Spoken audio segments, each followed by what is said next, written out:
So how do you do it? What are the techniques of gerrymandering? Well, there are two primary techniques: packing and cracking.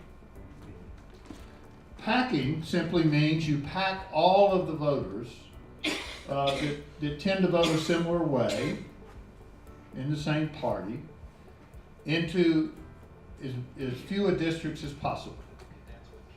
You may have to give up a seat or two. They may win a seat or two as a result of that, but you're going to pick up more seats because you've packed their vote so tightly.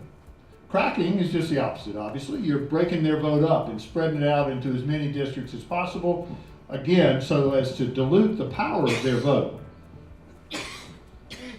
What's the outcome? Safe seats. What's the result of safe seats? Well, if I'm a candidate for the legislature and I'm in a safe district, and let's say I'm a Republican, what do I worry about once I've gotten elected? Do I worry about a Democrat running against me? No. I worry about a primary. So we even have a word for that now in America called primaried. That's what happens to you if you don't do good. And you get attacked by somebody from the extreme of your party. It could be way to the left or way to the right. And incrementally, in my opinion, what's happened to politics in America is people have gotten so afraid of that primary that they have moved further and further to the extreme of their party so as to avoid a primary.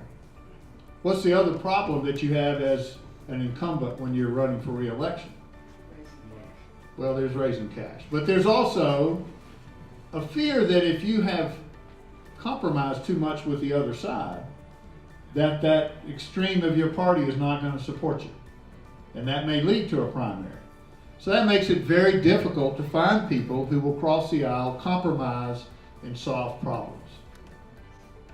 Now, I'm not picking on one party or the other tonight, but the most recent example, which you've all been reading about, is healthcare, where the Republican Party has essentially said we are not going to cross the aisle to work with the other side. Why? Because of the fear of the base or extreme of their party. If the Democrats were in control, they'd do the same thing. That's just the way politics is. That's called gridlock. It's what's keeping us from getting something done in America. It's what's keeping representative democracy from working the way our founding fathers intended it to. They believed the voters should pick the politicians.